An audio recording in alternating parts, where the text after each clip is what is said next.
Hello, Gary Crowley here with DoItYourselfJointPainRelief.com. We're going to do step 1 of hand pain relief, where we end muscle attachment inflammation.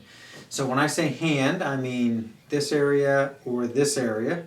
If you have finger pain or thumb pain or wrist pain, I have separate pages for those things, so you might want to click over to those. But basically what we want to do to end muscle attachment inflammation is mostly when you have pain in your hand, we want to release these muscles in your forearm, both the front of your forearm and the back of your forearm. These big muscles have these long tendons that basically run down through your wrist and make your hand open and close and do all the wonderful things that your hand can do. So a lot of times the bellies of these muscles get tight, they yank on those tendons, and you feel it in your hand or your wrist or your fingers or your thumb.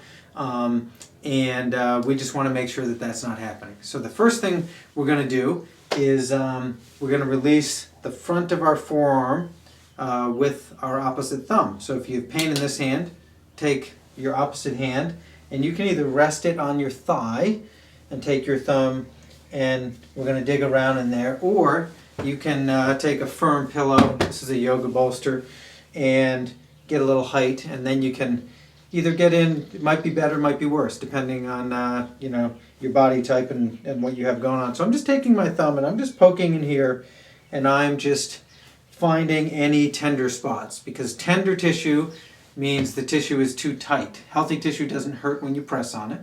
So tender means too tight, and if we release the muscle that's too tight, a lot of times that's the one that's yanking from way up here and causing your pain down here.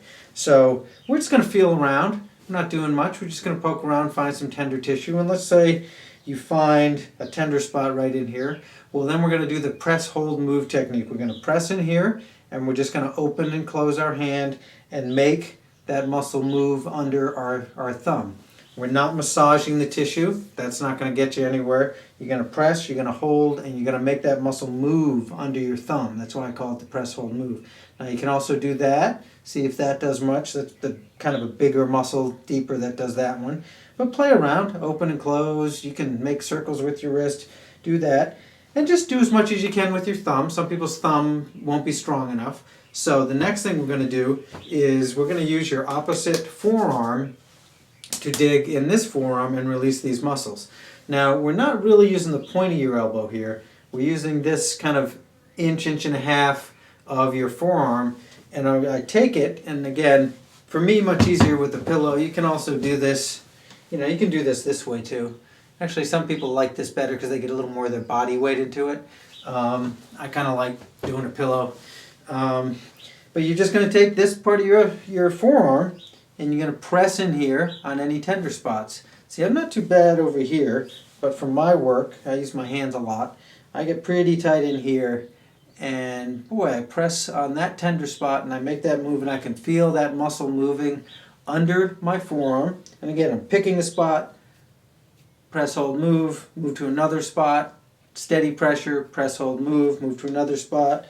You get down here, not so much, it's mostly tendon. Most of your benefit is going to be from up in your forearm. So you're just going to do press, hold, move on all those until you feel them let go. Some might be stubborn, they might not want to let go. You can come back and visit them at a later time. But get as much as you can get done there. And then we're going to do the top of your forearm. So we're going to, instead of using our thumb over here, we're going to use the tips of our fingers just because it's a little easier. And all in here, all these muscles help you bend your fingers back that way, to your extensors. So if you take your fingertips and you dig in here, or you can support that arm, you can dig in there, feel some tender spots, move that tissue. And again, if you press as hard as you can, don't tire yourself out. This can, if your hands aren't that strong, then that's okay. You just do what you can. Move under the pressure you can create. And then on this side, we actually are going to use the point of our elbow, but we're going to be very gentle. So you take your forearm, top of your forearm, and you press in here and you find a nice tender spot, and that actually feels pretty good. It's that hurts good kind of feeling for me. And you just want to get in there. You can even, so you can raise your hand, you can move your hand like that, side to side, or you can even tilt your hand like that a little bit. So just take your time. Now one spot up here is pretty nervy. It's going to be tender on everybody. There's a lot of nerves that run through there. So on that spot I kind of pretty much just use my fingertips, but it'll get, I mean there's benefit from working this, but you pretty much just want to use your fingertips on that, because for me, I think an elbow is a bit much. But just down from that, there's plenty of good muscle tissue. Raise and lower, do that. Mostly raise and lower your hand will probably get most of the job done. And you can get down here. On this side, you can get down a little lower than on the front, and you can raise and lower. It's a nice little muscle there that lets go, and actually just felt my wrist let go just from that, because I use my hands a lot. And but that is step one of ending muscle attachment inflammation. Notice how much relief you get from doing that one technique, because hopefully what we're going to find out here is through steps 1, 2, and 3, you may notice 1 or 2 techniques after you go through them all. 1 or 2 of them you're going to go, oh, that spot on me, because I'm on the computer too much, or the way I mouse, or I make jewelry, or whatever it is you do. Everybody's going to have their own little unique pattern.